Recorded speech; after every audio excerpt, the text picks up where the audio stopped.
हिंदू की आवाज आए हैं, इनको मैं ऐड कर लेता हूँ। चलिए इनसे डिबेट देखते हैं। बताएं हिंदू की आवाज क्या कहना चाहते हैं। हाँ जी सर, नमस्कार। जी नमस्कार। हाँ सर, मैंने आपका एक वीडियो देखा था। उसके अंदर एक हम्म। मिश्रा जी थे, वो छत्तीसगढ़ से थे। वो बता रहे थे कि वो छत्तीसगढ़ में रहे थे और एससी एसटी वगैरह सबके साथ ही रहे थे। और फिर आपने उनको सारा बताया था कि राम को मानना चाहिए, नहीं मानना चाहिए। लेकिन मेरे को जो कष्ट हुआ था, बस वो इसीलिए हुआ था कि वो एक अच्छा नेक बंदा था, वो आपसे बड़ा ही अच्छी तरह बात कर रहा था। लेकिन आपने उसको बताया कि राम ऐसा था, राम वैसा था। तो मैं ये जो चाह रहा हूँ, आप लोग पढ़े लिखे इंसान हैं, आप लोगों ने अच्छे बंदे हैं और अच्छा काम कर रहे हैं। मैं इस काम से बहुत, मतलब जो आप लोगों ने मंच दिया है ना, ये सारा डिबेट करने का, लोगों को अच्छी बात बताने का, सत्य बताने का, इससे मैं मतलब इसको बहुत अच्छा लाइक करता हूँ। बस जो गड़बड़ है ना, ये लगता है ना, अपन में इतनी मानवता तो सर होनी चाहिए कि अगर अपन किस, मान लो आप नहीं मानते राम को, लेकिन कोई दूसरा तो मानता ही है ना, उसके लिए थोड़ी सी मर्यादित भाषा उपयोग हमें करनी चाहिए। अच्छा, मतलब आप ये कह रहे हैं कि जो उसमें चर्चाएं आ गई थी कि उनके राम के जो उत्तरकांड में लिखा है कि राम ने हम्म। राम के जो पूर्वज थे, जो इक्ष्वाकु वंश के पुत्र थे, उन्होंने हम्म। अपनी गुरु गुरु की बेटी का बलात्कार कर दिया था। तो वो बातें जब उन्होंने राम को अच्छा माना तो बताई गई थी कि तो वो हम्म। चीजें उनको नहीं बतानी चाहिए थी जो धर्म ग्रंथों में लिखा है। नहीं, आप ये कहना चाहते हैं। नहीं हम्म। बताइए, लेकिन थोड़ा मर्यादित ढंग से, क्योंकि आपके लिए हो अच्छा। सकता है राम कुछ नहीं है, लेकिन किसी और के लिए राम कुछ है, तो उसके लिए नहीं हमें थोड़ी ठीक है। मर्यादा का वो प्रयोग। वो हाँ जी, हाँ ठीक जी। है। हम कब कह रहे हैं कि किसी के लिए कुछ नहीं, हम तो कह रहे हैं कि किसी के लिए कुछ है। लेकिन सवाल ये हम्म। है कि इसमें अगर हमें बताना हो कि वो खुद किताब ये दावा कर रहा है कि राम के जो पूर्वज थे, जो इक्ष्वाकु कुल हम्म। के थे, उनका जो पुत्र था वो गुरु के यहाँ पर दंड नाम था, पढ़ने जाता है। और उसकी हम्म। जो गुरु की जो बेटी होती है मना कर रही है, फिर भी उसका बलात्कार कर देता है। तो ये बता देना हम्म। कि भाई जिसको हम भगवान मान रहे हैं, उनके पूर्वज हम्म। ये इस तरह की घटनाएं कर रहे हैं। या फिर ये बता देना कि उसी में इस बात का जिक्र आता है कि राम जाता है, एक पत्थर पर पैर रखता है तो वो औरत जग जाती है जिसका नाम अहिल्या होता है, और उसके साथ कहानी ई हुई रहती है कि कोई देवता जो है इंद्र आकर उसका बलात्कार कर देता है। उसके वो देवता है, देवताओं का राजा है, उसका बलात्कार कर देता है। उसका पति जो है उस औरत को पत्थर बना देता है।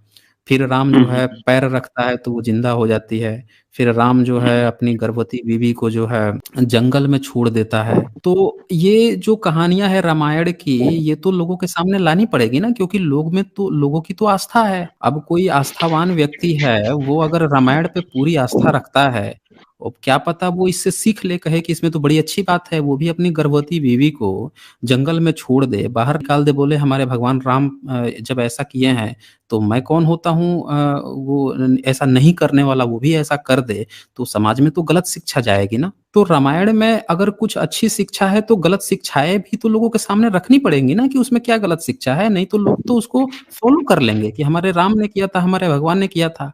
राम भी यही चीज फॉलो कर लेते कि हमारे पूर्वज ने गुरु की बेटी का बलात्कार किया, वो भी अपने गुरु के बेटी का बलात्कार कर देते।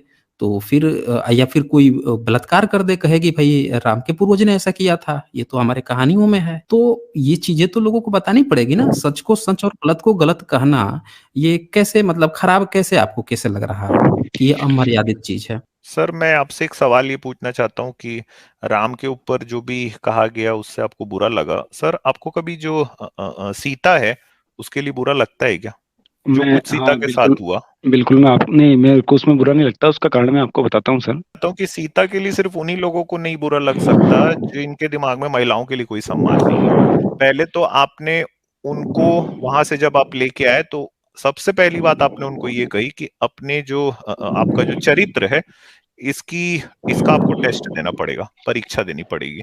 किसी औरत के लिए ये बोलना ही सिर्फ मैं इसको बहुत ही खराब काम मानता हूँ। दूसरा, उन्होंने जब चल लिया, आपने उनको आग से भी चलवा दिया। और मैं नहीं बोल रहा हूँ, ये सिर्फ आप ही की कहानियां बोल रही ना सर, ये बातें सब मैं कुछ नहीं बोल रहा हूँ ये कि भाई इनका जी बिल्कुल, चरित्र जी जो है ये ठीक ठाक है, इनके साथ में कुछ भी चीज गलत नहीं हुई। तो फिर जी बिल्कुल। जब आप वापस आए हो तब अपनी गर्भवती स्त्री को घर से निकाल देना, सिर्फ जी किसी जी और की बात सुन के। तो जी।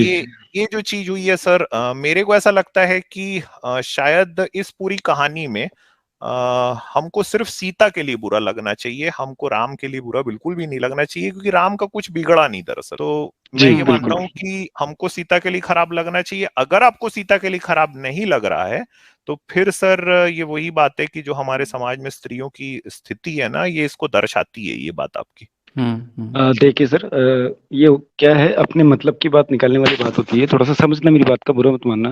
जैसे कि सूर्य अपना प्रकाश दे रहा है, लेकिन कोई उससे लाइट बना रहा है, कोई विटामिन डी ले रहा है और कोई कुछ कर रहा है, एनर्जी ले रहा है, कोई ताप सेक रहा है, कोई सर्दी भगा रहा है। मतलब ये अपना नजरिया है कि अपन उससे क्या ले रहे हैं, ठीक है ना। अब मैं आपको बता देता हूँ, जो आप सीता वाली बात कर रहे हैं, राम एक ऐसा क्षत्रिय था और इतना महाबली था।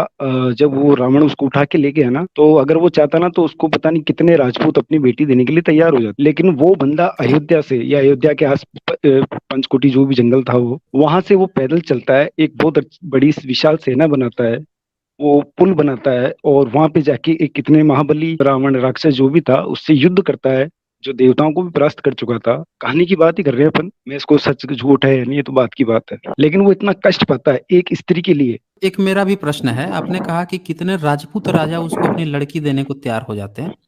मेरा एक हम्म। प्रश्न है कि